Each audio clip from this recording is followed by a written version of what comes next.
Hi, Perfume Nation. We are in for a treat with the global fragrance and flavors news recap. We will talk about who got to grace the Fragrance Foundation Awards of 2024. We will talk about the child labor in our favorite perfumes. We'll talk about what's happening with the notes of the year. Are any notable new releases that align with the major themes outlined for 2024 in terms of the smells and the scent profiles. We'll talk about Fendi finally being ready to make its coin in the big way.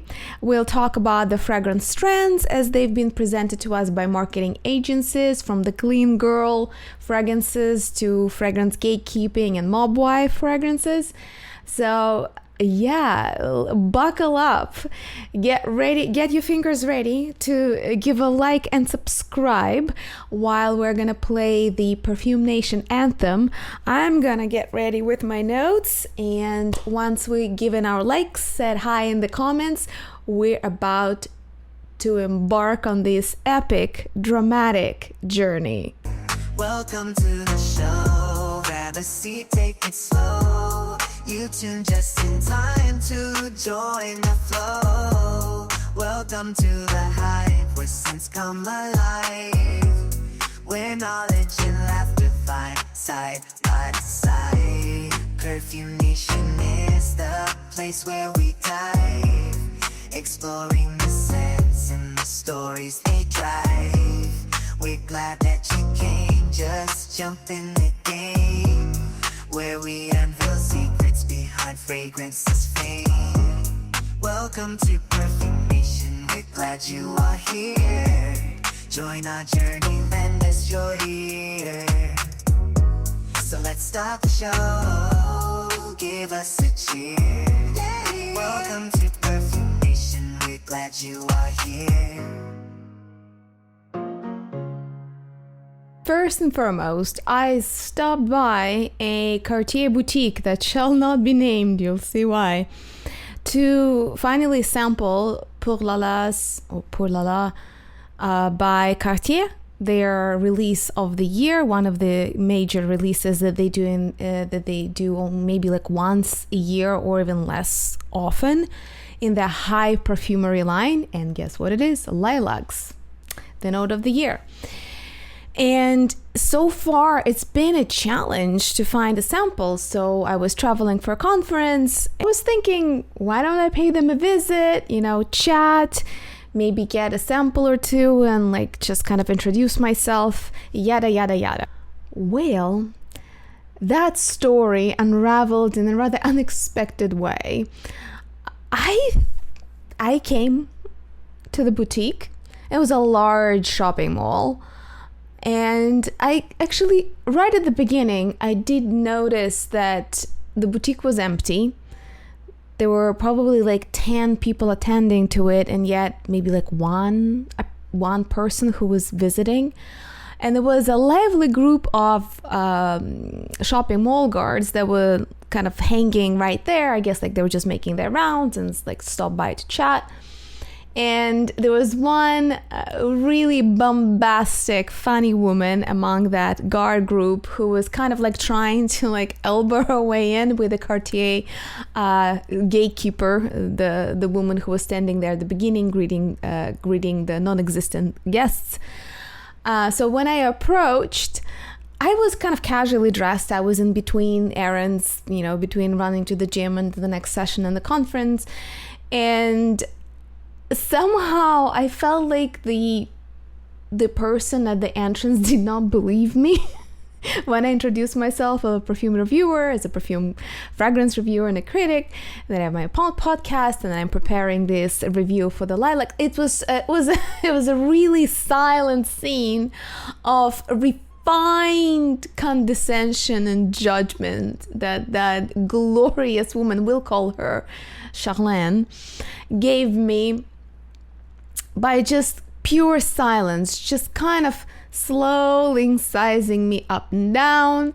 And it went sort of like this. And all of that was accompanied by very generous commentary from that bombastic shopping mall guard who was kind of trying to like become buddies with Charlene. So I come over, I say like, hi, my name is Maria. I am a fragrance reviewer. I know that Cartier released in the boutique line a new perfume. I would like to try it. Charlene went more or less like, do you have an appointment? I was like, no, but it's an open boutique. I can see that you have fragrances there. I just wanted to stop by, try some, and so I can prepare for a better review.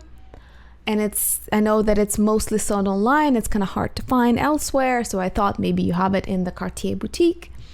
And as I'm like, over explaining myself, trying to be nice, she's still keeping me at the entrance. It's like, so you don't have an appointment? I was like, no, I do not. I do not have an appointment. Mm-hmm. Please wait here. She leaves. Then she brings me another Cartier consultant. It's like, so-and-so, Jose, will show you around. Jose doesn't know a thing about fragrances, but he's very polite and very patient. And I feel like I'm being escorted around like a convicted felon. And they're like just looking so I just don't like snatch a pen from a table or something. After talking with, we'll call him Jose, about the fragrances for probably 10 minutes and realizing that I am teaching him more about Cartier fragrances that he can tell me about, I just like, all right, man, I see that you guys are busy. It's empty. I'm here for the Pour La Las sample. Do you have any? He didn't even know they had that fragrance. He went in the back, he talked to someone. It's like it was a whole ordeal to get me a free sample. It's like, we actually don't have them, but we'll get them soon. It's like, okay, well, do you have like this and this from your line? And he managed with great difficulty to source me one. I got one. Look how small this. One sample, which is L'Heure de Femme, the floral. Well, let's sample it while we're here. A clean, beautiful kind of this peony rose floral. Very pleasant, somewhat soapy. It's the typical fresh floral that's something you would expect from Cartier to be done really eloquently, really well. But the whole experience was bewildering to me. And again, reminded me why I love with passion going to any name boutiques without like a support system or entourage. But this was not even the funniest part. The funniest part about the whole thing was, what should we'll call her Trish. The shopping mall guard Trish. While all of that mostly monologue on my part, trying to be nice and explain what I'm here for, and very judgmental, polite, coldly smiling Charlene, Trish just could not help but provide her own version of what was going on. So imagine the same dialogue, but now I hear on the background Trish is kind of like trying to help Charlene. I'm like, I don't know about this one. Like, what? Pour La Las my ass. Who are you? You even have she doesn't even have an appointment.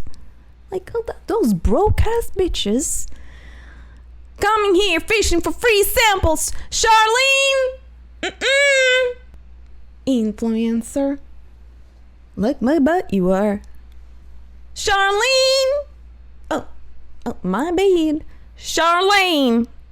Charlene, oh, I don't know how you deal with that. That's foolishness. That's what it is. It was so good that I wish somebody filmed it.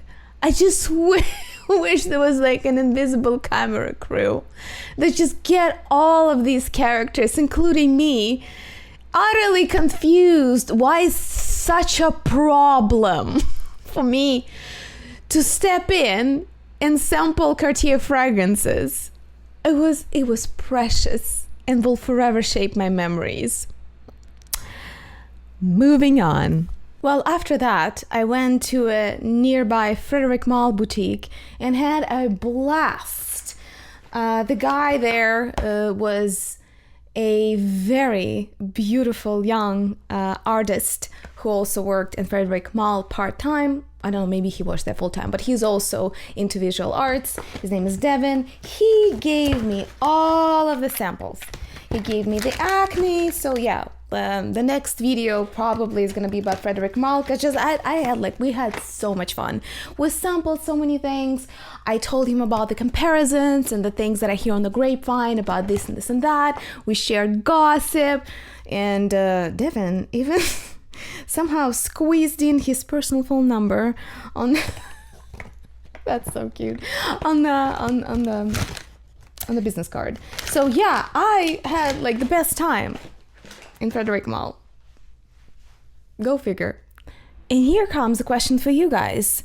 Do you go to the namesake boutiques of various perfume labels and designer houses? Do you have a good time? Do you enjoy that more, less, the same as sampling online? I'm just curious about your experiences. I wonder if it's just something about me that rubs the representatives the wrong way, but what happened at Cartier was not an isolated experience, and I just wonder, what's the future of hard luxury? How do you see that? I am still conflicted on the point that hard luxury, in my view, has to. I just don't see how it cannot. Has to be a human lived experience. Therefore, at least part of it, I think, has to happen in real life. But when it's, to put it politely, that kind of game of scarcity, it's just, I don't know, in the modern, in the contemporary world, that rubs me the wrong way. I think that's a bit, I don't know, maybe it works on a certain demographic. Like for me, it was off-putting when, even with the polite smiles and yada yada, when brands create this feeling that you have to like dance monkey dance to just be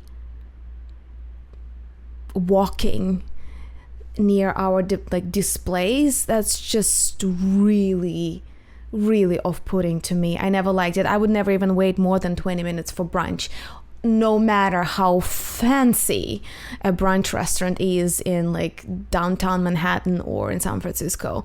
It's just bizarre to me. Like my time and my experience and, you know, the way I feel as I go through the experience is more important to me than nearly any product, physical or experiential. What about you though? Do you go to the boutiques? What kind of time do you have there? Do you befriend the sale associates? Do you guys kind of become buddies? Do you exchange tips, or do you like keep it to yourself and just ask for a long time so you can sample kind of in solitude?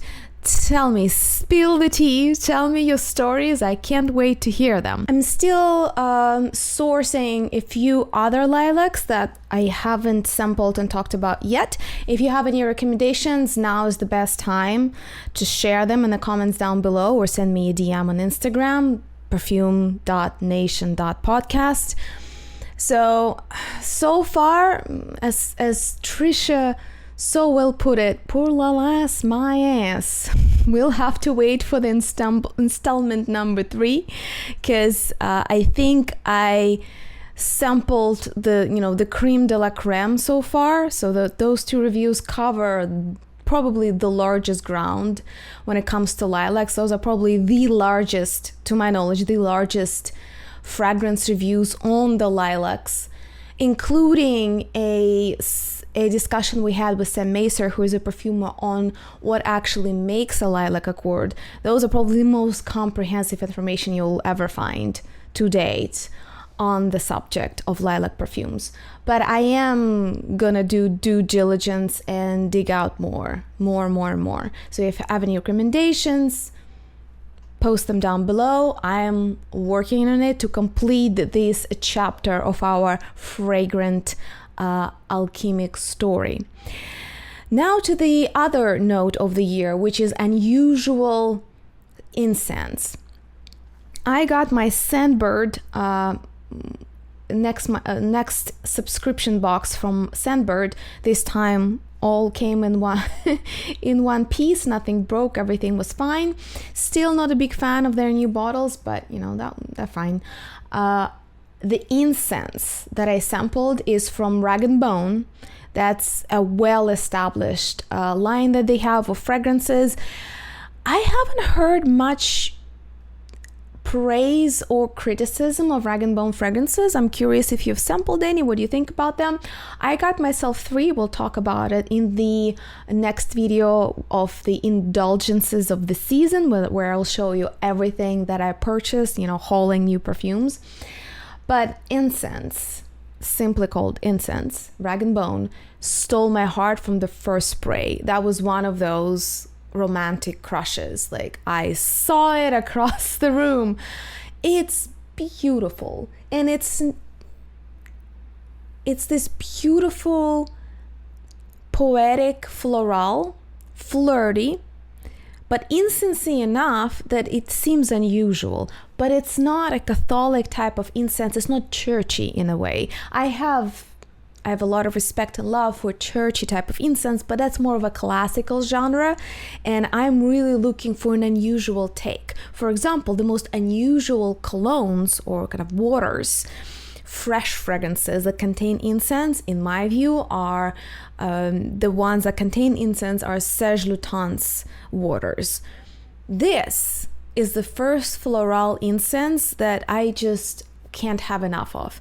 So I am already probably 3 ml down, and we'll see what I say in the last drops. That's kind of the series of videos where I do final fragrance reviews and report to you what I loved, what I fell out of love with, do comparisons of fragrances, tell you if I actually voted with my money and got a full-size bottle. We'll have to wait till the last drops to see if I continue to be as madly in love with it as I am now, but I can't have enough of Incense by Rag & Bone. It kind of, in its overall feel, reminds me of Fleur de Lalita by Dusita.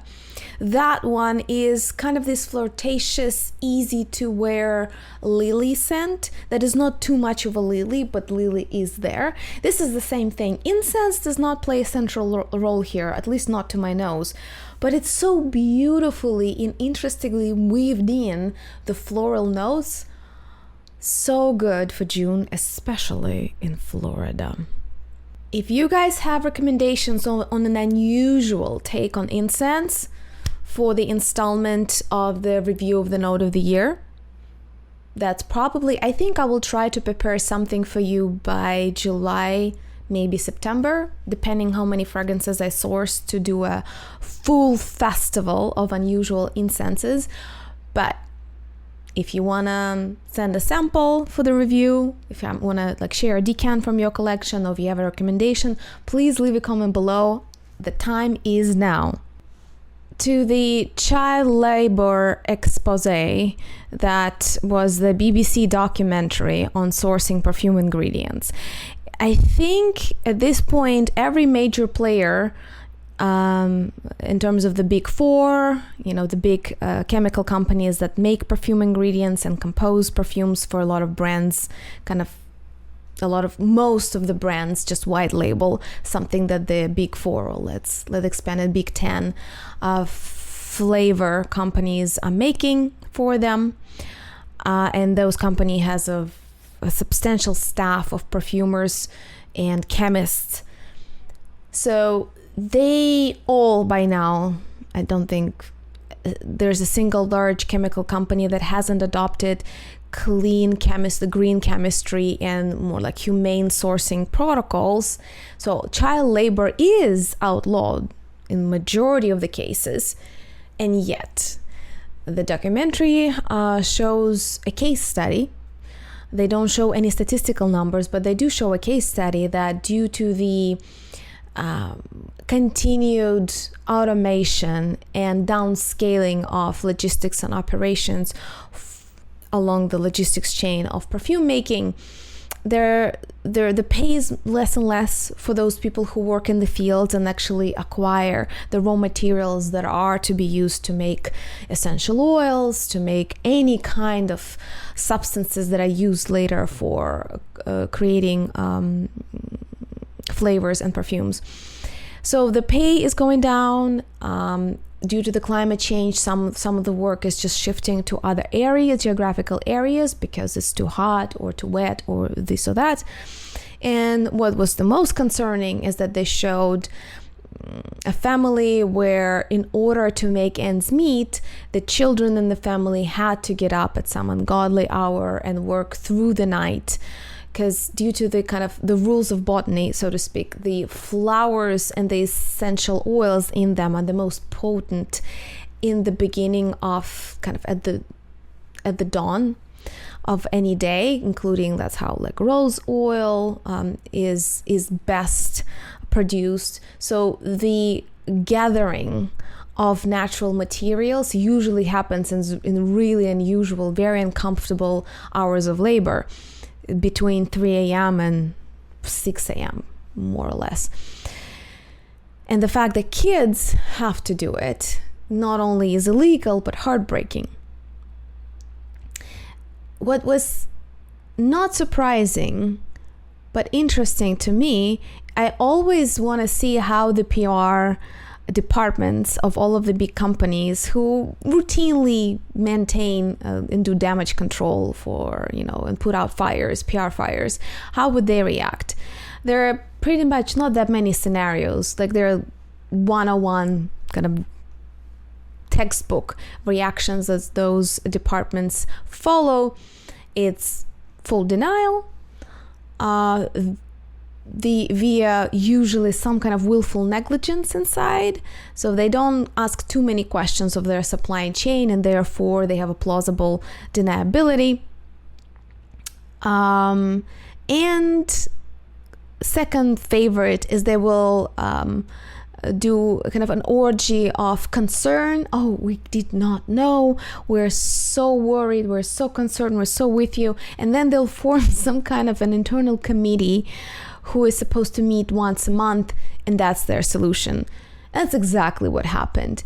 It never ceases to amaze me. The solution is never pay more to the workers. No, we're going to allocate a budget and spend it on paying our execs more money so they can have one more meeting once a month for like 6 months, and then we will post a bulletin or a bunch of colorful slides when we express the concerns about child labor. We'll talk about, give lip service to the vision of the future and offer our firm commitment to solve the issue. And that just keeps going, no matter the industry, by the way. It never ceases to amaze me that forming committees that will discuss issues and produce slides or raise awareness is somehow still a sellable PR tactic. What about we went and we gave a grant of $20,000 for the family in question. We went to the local government and created created grants for educating or I don't know, creating jobs, improving the quality of the work, making sure that maybe in some other ways the basic roof, shelter, food needs were met in the communities where the companies operate by themselves or through intermediaries. That's never, ever, ever the solution. No, we're going to form yet another committee that we're going to dissolve in a year after producing a bunch of colorful vision slides. Disappointing. Very disappointing. Next 6 hours are going to be devoted to the new fragrance releases. I'm just kidding. Last year, as was very kindly counted for us by marketing agencies, there were on average 65 to 70 new fragrances that we would have to review a week because there were that many releases on average. So if I'm gonna really even attempt to go through all of the new releases, we'll be here forever. And to be honest, I don't find it really necessary. I do value freedom and space in our collective minds in order to pick and choose whatever if you're following specific brands or you're following specific notes like I'm doing, following very few themes, the top notes of the year as outlined. I actually have a whole video about that if you're curious, and a few brands that I'm tactically sampling in order to get more familiar with them. So I am only going to talk about one because that truly piqued my interest, and that is the Fendi release of their new premium boutique oud fragrance line. I have been waiting for Fendi to do something for a long time. I had this subjective feel that the house is dying. But similar to Trussardi, when they released their dogs, I fell in love with the fragrances and with the packaging. It was unique. The fragrances were punchy. They were very Italian. They were very Trussardi.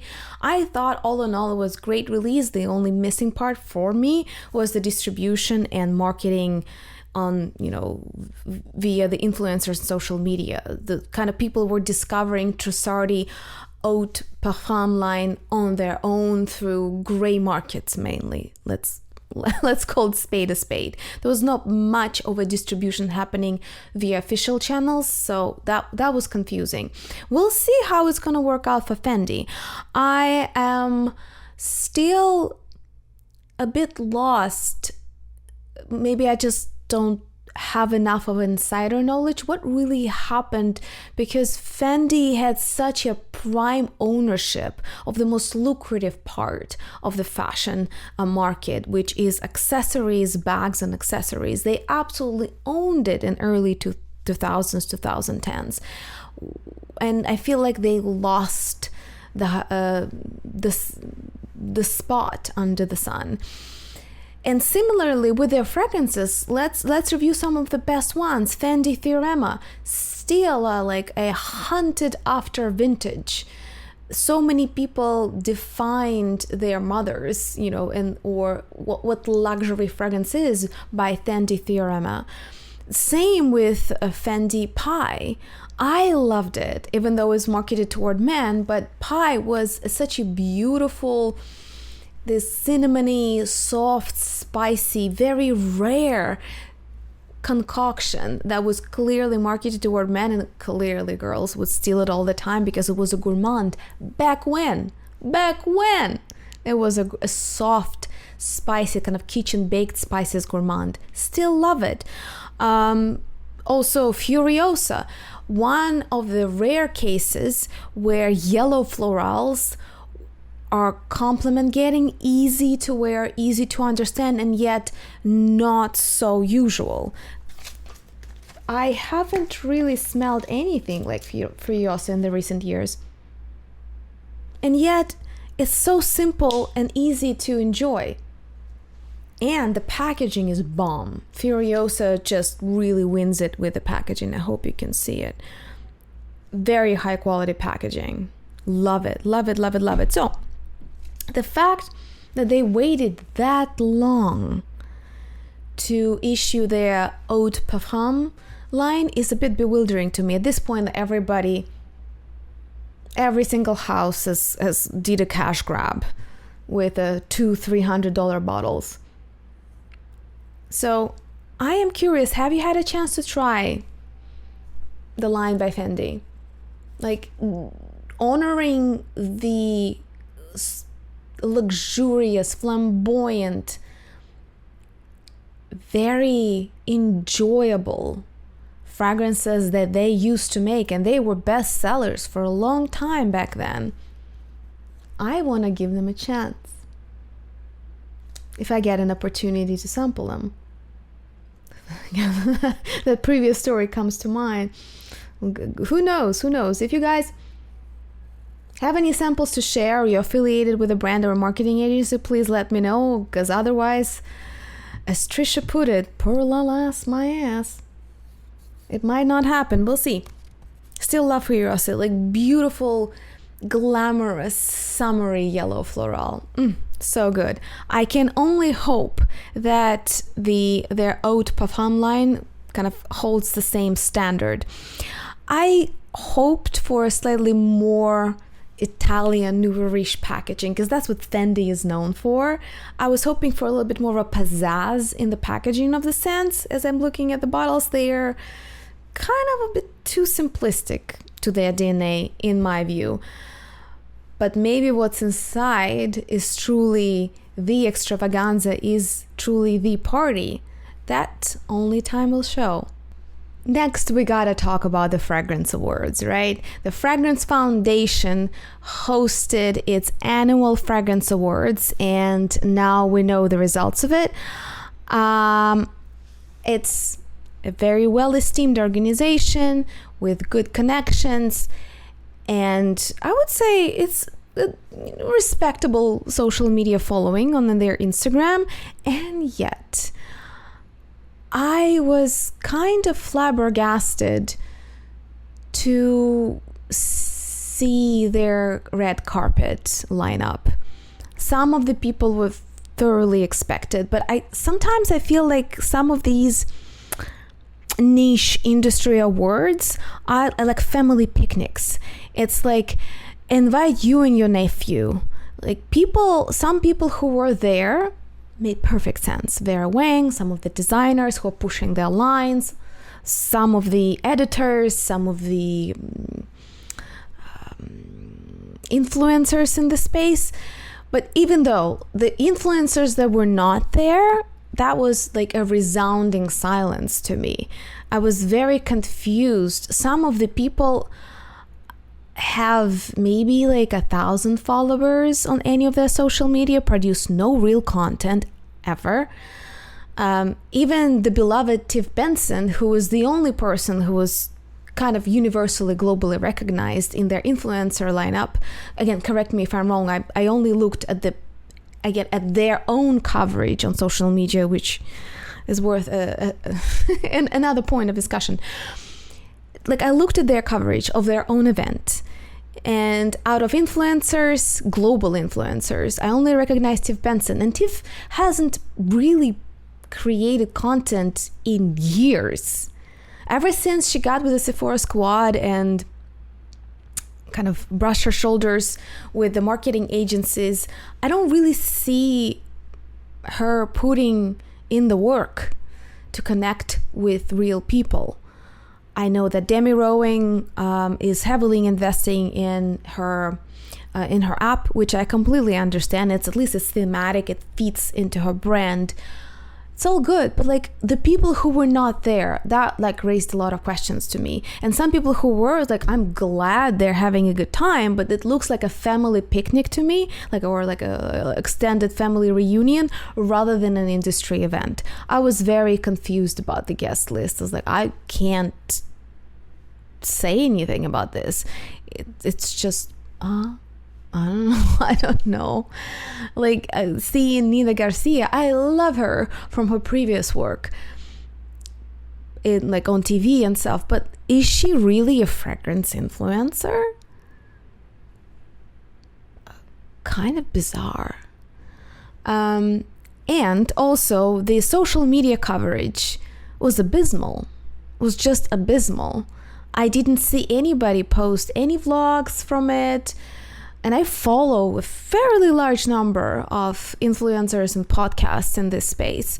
no coverage whatsoever. I think Exans, which is more of like a consumer event where it's just like a huge expose of all of the fragrance releases that are happening, and they kind of try to mix it as a fragrance con with the industry event where distributors can look at the fragrance samples and and pick up a few brands here and there to put on shelves in their stores of their chains of stores, plus the influencers, plus just people who love perfume or are there to meet their favorite perfume reviewers.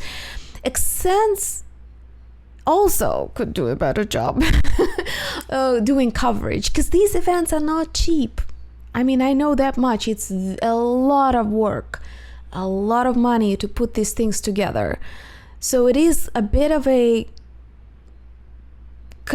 confusing to me that they are not harvesting the power and the goodwill of fragrance reviewers on various platforms in order to bring this forefront. I mean, if Fragrance Foundation aims to keep it as a family picnic kind of event, sure, but then look at the nominations: customer choice, consumer choice. First of all, I don't like the word consumer. Let's stop calling people consumers. I think it's just generally rude. But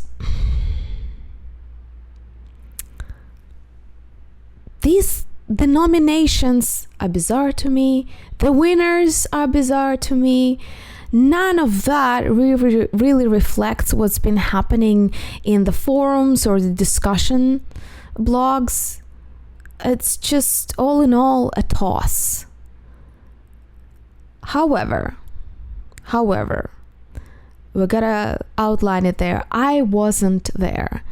I am purely basing my opinions on the coverage that the company itself put out there. So, who knows? Maybe it was a much more fruitful and interesting event. Maybe there was much more logic and thought and data behind these nominations and these wins. We will never know. I'm curious what you guys think about it. Do you follow the Fragrance Foundation Awards? Do you follow any other awards that happen in the world of perfumery?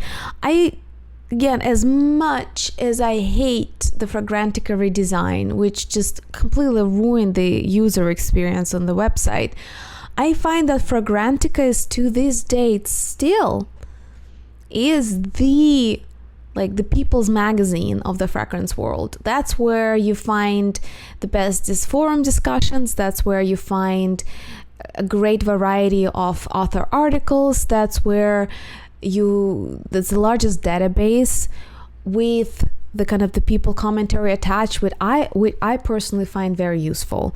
No matter if I agree with the opinions of people or not, but you get a snippet, you at least get some kind of a color to what's going on with any particular line, brand, or any particular release. So when it comes to Exans, Fragrance Foundation Awards, there are many others, some more niche, some more known. I'm still looking for that kind of fit factor, and I'm not finding it yet. And I'm curious, what's your opinion? Where do you think the future of professional and kind of global, the perfume cons, where is it gonna be? What is it gonna be like? Because I think there's nothing more beautiful than getting all people together and joining them for several days in some kind of huge expo where they meet like-minded people, when they meet, collaborate, make pictures, sample a few things. It's expensive, it's exhausting, it's very thrashy type of event to put together. But it's surely where friendships, business deals, and futures of fragrance brands are made. And so many wonderful, wonderful connections and friendships. I can say from my own experience, every time when I went to a well put together industry event, be it scientific, be it tech, be it leadership or business or video creators that comes to mind recently, or biohacking. This is my latest trip to Austin. That's what it was focused on. It's expensive. It takes a lot out of you, but they're the greatest memories and the greatest people that you meet there. So I want them to succeed, but I am kind of at loss of the composition of people, fragrances, all of it is just a shrug for me personally. Let's now do a mid-year checkpoint on the fragrance trends. These are hard to come by, let me tell you, in terms of having something specific and nuanced / data backed enough. Most of the time you get kind of a palette of all colors of the rainbow. This is a trend and that's the trend and the opposite is a trend and the thing on the side is a trend. Everything is a trend, and you read those articles and you kind of come out of it none the wiser. So just to give you a taste, this is another report. I consumed a few of them, and the interesting parts that I picked here and there are kind of confirm some of my biases already. First and foremost, the premiumization of fragrances, and in layman terms, just slapping and exorbitant, it's just like extremely high price tag on a random perfume line continues to be a trend.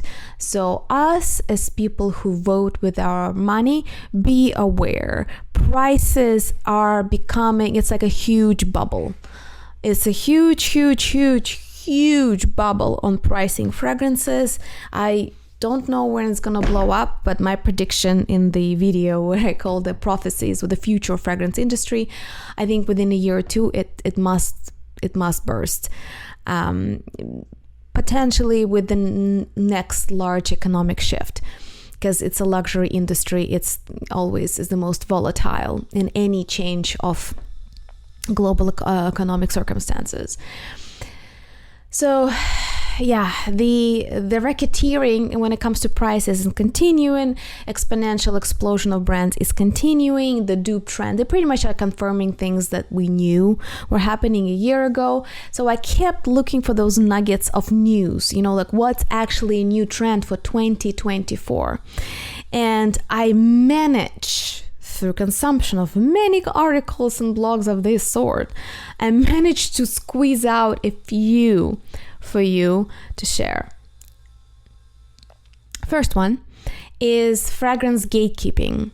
We went through many phases and waves of celebrity fragrances, and I think we're into another kind of a spiral, another loop of people becoming tired with everybody smelling of Aventus Creed or Baccarat Rouge, and people it's called fragrance gatekeeping. It is when people do not share what's their favorite fragrance. If they do have a signature fragrance, they keep it as private as, the name of their first crush. I'm finding this is a bit of a oscillation all the way back. So first we spend $500 on a random perfume we don't even know if we like. We just buy it because everybody else splurges on it, and it's the expensive or sexy or money fragrance. And everybody in the subway, in the bus stop or anywhere smells of it.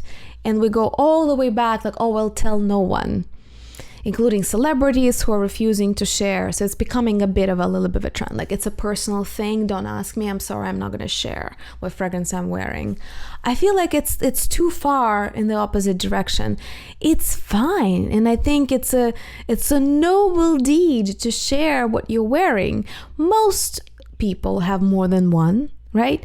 And if you're that concerned, if you're that big of a celebrity and that concerned that within a month everyone around you in your actual physical reality will be smelling the same as you are, I mean, what are the odds of that? Even if you're a big celebrity like Kim Kardashian, not really. It's not going to happen. Yeah, maybe a few million people will buy that perfume, but you're not going to meet them in person. First of all. Second of all, you can share it when you're phasing it out, right? Because there are seasons for us when it comes to smells. And if you want to scent anchor and actually go through life having specific smells, as they are very closely connected to our limbic system and hippocampus, so smells are the most memory forming scent of all of them, you can, at the end of summer, share your favorite summer fragrance and move on to the next one that's going to be your fall fragrance, and only share it at the end of fall. Like, it's fine. It's fine to share something when you're kind of phasing it out already. You enjoyed it, you loved it. It's a great creation that's worth sharing. And the brand that invested their time and money into it, and the perfumer who spent years crafting that formula, they should, it's fine for them to make a coin off of your recommendation. I don't see any problem with that. I don't think anybody will lose their identity by sharing the name of their fragrance. So I'm not a big fan of either all of us buying the same thing or making it this like top secret, and you'll be like an identity theft qualifying question when people ask what fragrance you're wearing. I'm seeing it now more and more. I do see it among people, especially teenagers, because like they like trends. They it's always like a flash mob kind of mentality, which is fun in many ways. It's not my thing. Like, I'll share. That's not a problem. Because I like things that are unique, that are rare, I have so many that it's not a problem. If you buy the fragrance that I'm wearing today, it's not gonna even make a dent in my identity. It's not even close. I wonder what you guys think. Do you follow fragrance gatekeeping philosophy? Do you buy popular scents? Where are you on that kind of spectrum? Just curious. I don't think we're missing anything here. Edible perfumes is a trend. It's just to say that eating is a trend. Like, everybody likes vanilla perfumes. It's not a trend because it's effervescent. Same with smelling sexy or expensive. It forever was a thing and forever will be. All right, we're done with trends. That not much that is I could squeeze out of marketing reports. As soon as I hear more, officially or unofficially, I'll let you know in the next Perfume Nation episode. I think we're gonna cap it there with the news. There's infinitely more information and topics that we could have discussed. So if there's any follow-ups that you think are needed, if you feel like in our space some topics or news are not getting a proper attention and you wish we delved into something deeper or talked about things that are really important to you, and I think it will be important for other people to know, please leave a comment below. Let me know. I am actively sourcing ways to be more interactive, for us to feel like it's our space to form our community and to really talk to each other, have a dialogue. So I really welcome any suggestions, any speakers or guests that you think would be really valuable to bring to the podcast. I'm spreading my wings. The Fragrance Nation podcast is gonna host a number of, some of them are beloved and really well known people in the fragrance world to you. So get excited and don't forget to subscribe so you don't miss those interviews. Some of them will be new and very insightful experts that I think deserve the limelight, and I will do my utmost best to honor them and give them opportunity to speak their mind and share the insights from their experience and expertise in the fragrance and flavors world. There will be probably some brands that may come on board and share their vision and gonna give us behind the scenes look into what it really takes to create a brand in the already very overcrowded space and to kind of go from 0 to 1. And I think actually Sam Meister's interview is worth a second look, because not only we did a lot of myth busting together, we also talked about a variety of randomly discuss aspects of what makes a perfume great, what perfume making is really all about, and what you can and cannot do in your own personal subjective experience of sampling and wearing perfumes. So if you haven't watched that episode yet, please check it out. It's Perfume Myth Busting with Sam Macer, who has his own YouTube channel. All the links are down below in that episode, and I'll leave a link to it here as well. So with that, I'll give you time to stretch your fingers, and while you're listening to the outro song, give this episode a like. Take a little bit of time to think, feel through, share your feedback. I'll be so impatiently waiting for your comments till the next time we meet at Perfume Nation Podcast. See you then. Hey there, you've reached the end, but don't just depart. Hit like, subscribe, it's a way to take part. Your support, your love, it's an art. Together we grow, play our part in this job. It's more than a click, it's a bridge, a connection, no way to sustain. To fuel this direction, each like, each sub. A show perfection, we're in this together, seeking perfection. Like and subscribe, be the vibe, keep us alive. In this digital sea, it's how we fly. Your support is the core, the drive. In this world of content, we're the prototype. Donations, contributions to keep the lights on. Fueling our passion from dusk till dawn. It's not just content, it's a bond that's drawn with your head.